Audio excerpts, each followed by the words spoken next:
wabarakatuh. Sebelum kita memulai videonya, ayo, ada yang tahu nggak sih mengenai teks cerita sejarah? Teks cerita sejarah adalah teks yang menceritakan kejadian pada masa lampau berdasarkan fakta. Di dalam tugas video saya kali ini akan membahas tentang teks beberapa cerita sejarah mengenai salah satu tokoh sejarah Indonesia loh. Let's go!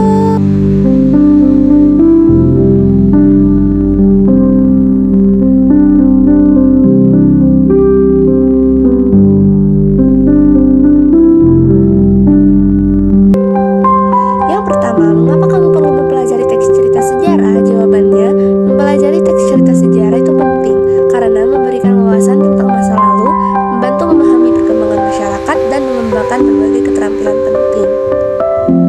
Kemudian, bagaimana caramu menerapkan nilai-nilai pelajaran dalam teks cerita sejarah dalam kehidupan sehari-hari? Dengan cara meneladani sikap tokoh sejarah, menimbulkan rasa cinta tanah air, menjaga persatuan dan kerjasama, bersikap disiplin dan bertanggung jawab, menghargai perjuangan dan pengorbanan. Kemudian, siapakah B.J. Habibie? B.J. Habibie adalah Presiden ketiga Republik Indonesia yang dikenal sebagai ilmuwan jenius dan Bapak Teknologi Indonesia. Kemudian, apa profesi utamanya? Yaitu seorang insinyur kedirgantaraan. Ia dikenal karena keahliannya dalam bidang teknologi dan pesawat terbang. Lalu, di mana dan kapan dia lahir?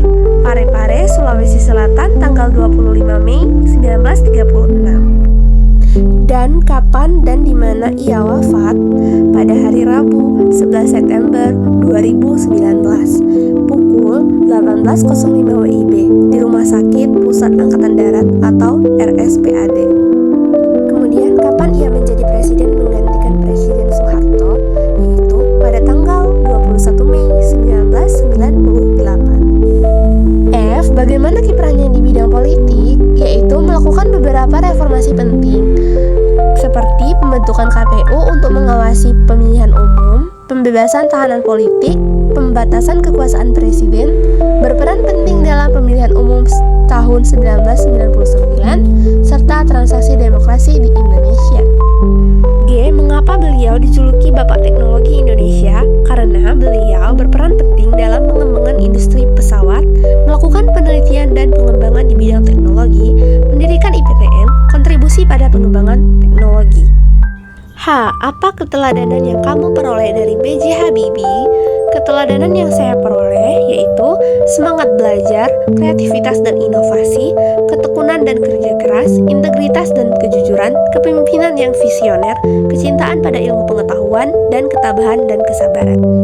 Selanjutnya, kita beralih ke narasi B.J. Habibie. Di sebuah kota kecil bernama Parepare, Sulawesi Selatan, 25 Juni 1936, lahirlah seorang bayi yang kelak mengubah wajah Indonesia di mata dunia.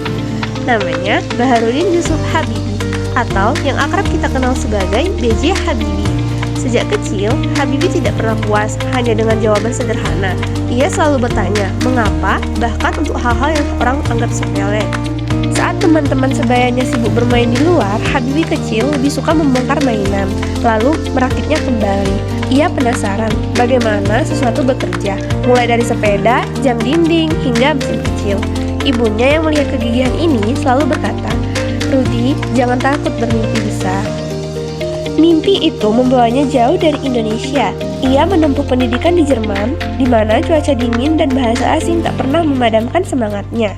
Di sana, ia mempelajari teknik penerbangan dan menciptakan teori yang membuat dunia tercengang.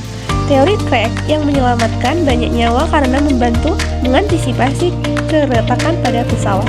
Dunia menyebutnya Mr. Craig. Namun, Habibie bukan hanya seorang ilmuwan, ia seorang patriot di puncak karirnya di Eropa. Ia memilih pulang karena ingin melihat Indonesia berdiri di atas kakinya sendiri di bidang teknologi. Ia memimpin proyek pesawat N250 Gatot-Kaca, karya anak bangsa pertama yang benar-benar mengudara. Takdir kemudian membawanya menjadi Presiden Republik Indonesia pada masa yang sangat sulit pasca reformasi. Ketika negeri ini diombang-ambing krisis, dengan waktu yang singkat ia membuka keran demokrasi, menghapus pemberedalan media, dan memulai kebebasan berpendapat. Di balik kecerdasannya, Habibie adalah sosok yang hangat.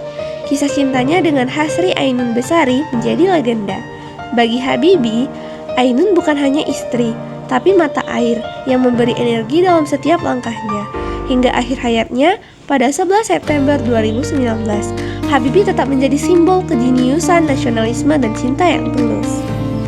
Habibie bukan hanya dikenal sebagai presiden ketiga Indonesia, tetapi juga sebagai bukti bahwa mimpi anak dari kota kecil bisa menginspirasi dunia.